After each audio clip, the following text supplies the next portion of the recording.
আসসালামু আলাইকুম। আজকে অসাধারণ স্বাদে মুরগি ভুনা করব। এজন্য প্রথমে আমি মুরগি নিয়ে নিলাম, মুরগির রানের মাংস আর বুকের মাংস। এখন এর মধ্যে আমি এখানে আদা রসুন বাটা, জিরা বাটা আর কাঁচামরিচ বাটা একে একে আমি এগুলো দিয়ে দিব।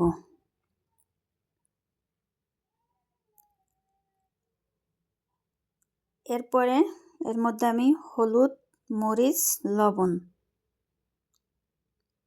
এগুলো দিয়ে দিব। দিয়ে এখন এর মধ্যে আমি পেঁয়াজ কুচি দিয়ে দিব। পেঁয়াজ কুচি দেয়া হলে এর মধ্যে আমি অল্প একটু সয়াবিন তেল দিয়ে দেব।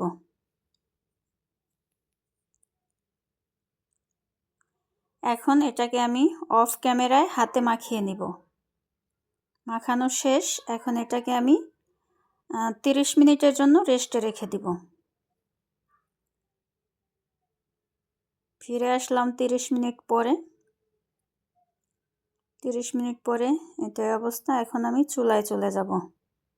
এজন্য প্রথমে একটা কড়াই দিয়ে নিলাম। কড়াইয়ের মধ্যে পরিমাণ মতো তেল দিয়ে নিলাম। এখন এখানে হচ্ছে আমি গরম মশলা দিয়ে দেব আর অল্প একটু জিরা। এই তো তেলের মধ্যে আমি দিয়ে দিলাম। এখন এটাকে একটু ভেজে নিব। তারপরে এটার মধ্যে আমি মুরগির মাংসটা দিয়ে দেব। আগে থেকে ম্যারিনেট করা মুরগির মাংসটা এটার মধ্যে দিয়ে দিলাম। এখন এটাকে একটু ছড়িয়ে দিব। চুলার আঁচটা একদম লোতে থাকবে। এতে এভাবে একটু ছড়িয়ে দেওয়ার পরে কিছুক্ষণ অপেক্ষা করব।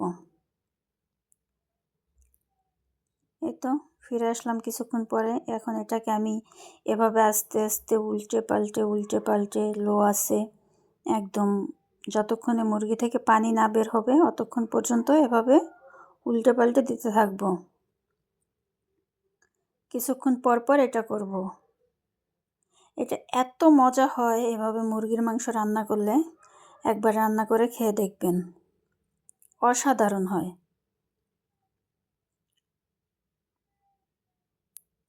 এই তো এভাবে কিছুক্ষণ রাখবো। আবার পানিটা বের হয়ে আসছে। এখন ঢাকনা দিয়ে ঢেকে দিব। ঢেকে 5 থেকে 6 মিনিট অপেক্ষা করব। ফিরে আসলাম 5-6 মিনিট পরে। মুরগি থেকে পানি বের হয়েছে। এখন এই পানিতে আমি মুরগিটাকে 80% সিদ্ধ করে নিব। এভাবে লো আছে। আবার ঢাকনা দিয়ে ঢেকে দিব। 5 মিনিট পরে ঢাকনা খুলে আবার একটু এটাকে উল্টে পাল্টে দিব। এখন একটু চুলাটা বাড়িয়ে দিলাম।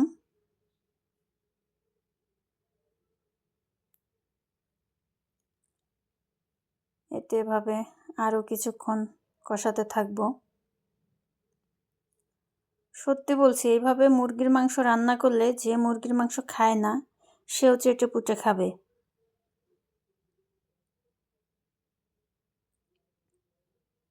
এটা এত মজা হয়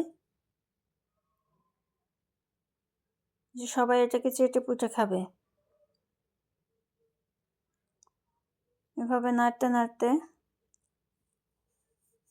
মুরগির মাংসটা একদম 80% সিদ্ধ করে নিব।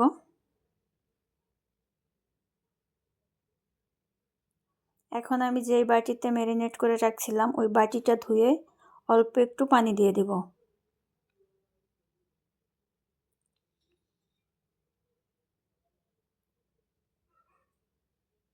তো এখন চুলার আঁচটা বাড়িয়ে পানিটা শুকিয়ে একদম মাখা মাখা করে নিব। এই তো হয়ে গেছে আমার মুরগির মাংস। ভালো লাগলে আমার চ্যানেলটি সাবস্ক্রাইব করবেন। ফেসবুক পেজ থেকে দেখলে লাইক, ফলো, কমেন্ট, শেয়ার করে দিবেন। আর ইউটিউব থেকে দেখলে আমার চ্যানেলটি সাবস্ক্রাইব করে দিবেন। ভালো থাকবেন। আসসালামু আলাইকুম।